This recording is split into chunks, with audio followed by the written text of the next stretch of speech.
Hi, this is Rachel from RightStart. I understand you're having some questions with level F, worksheet 74, specifically the 4 different methods to subtract these mixed numbers. And I'm going to walk you through all 4 of these.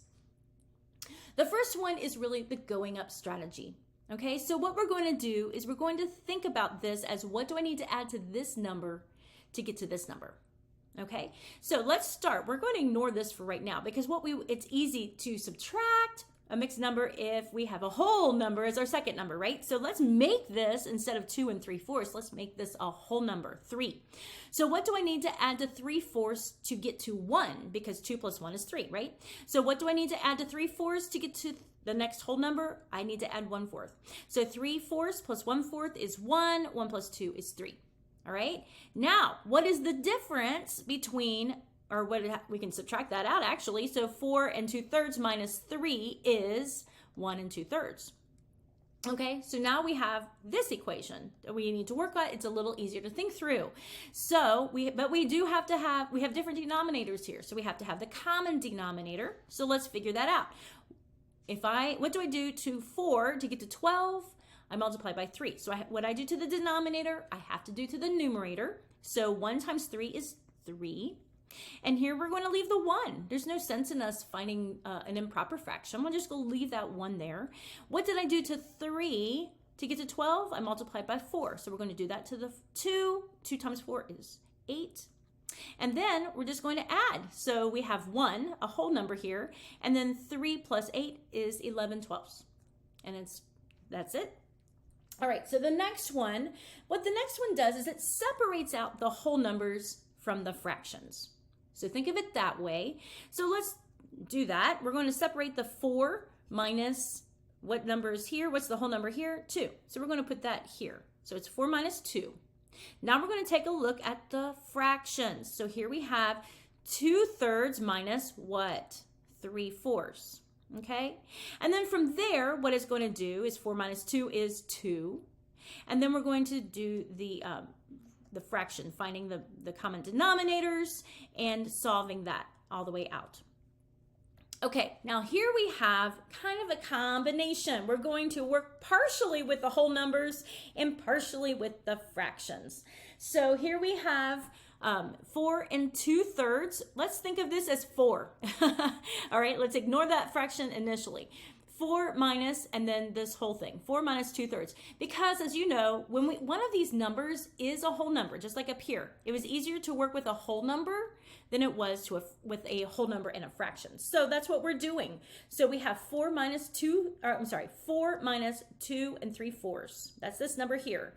Now, we have this leftover number we cannot forget. So we have to bring it over here. Put that in the wrong spot. Ignore that. All right, so what is then our answer? So let's take a look at this part. This is the only part that we're looking at right now. We're ignoring this one for a minute. 1 minus 2 3/4. If we solve that, that gives us 1 1/4. And if you're not sure how we got to that, let me walk you through it. 4 is the same as 3 4/4, right? 4/4 equals 1, right? So now we have 3 4/4 minus 2 3/4. 4 minus 3 is 1/4. And then we're left with 1. 3 minus 2 is 1, in case you needed to know that. And then, of course, the rest of it is being solved there. Okay, so let's get to the last one. This one's probably more familiar to you because we are finding immediately the common denominators. Okay, we're going to leave our whole numbers though as is. Okay, there's no sense in us fooling with the whole number. But let's look at the fractions. So here we have 3 to 12. What did we do to 3 to get to 12? We multiply by 4. We're going to do the same thing. 4 times 2 is 8. Okay, so we're going to do the same thing to this one. What do we do to 4 to get to 12? We multiply by 3. 3 times 3 is 9. Okay, so now we have fractions that have the common denominator. Okay, so now we could, honestly, if this was like a higher number, we would be able to subtract that right out and get to that answer. But unfortunately, our first fraction is less than our second fraction. So we're going to have to do a little bit more here. All right, so what we're going to do is we're going to do the same thing that we did here. This is the same as 3 and 12 twelfths. There we go. So we're going to take, basically we need to borrow, right? So we're going to make a full whole of 12s, all right? But we still have this 8. So now we have 3 and 12 twelfths plus 8 twelfths, okay? That will give us 3. That's our whole number. And 12 plus 8 is 20. Okay, now we have enough to subtract, okay? So what's 3 minus 2? That's 1. 20 minus 9 is 11.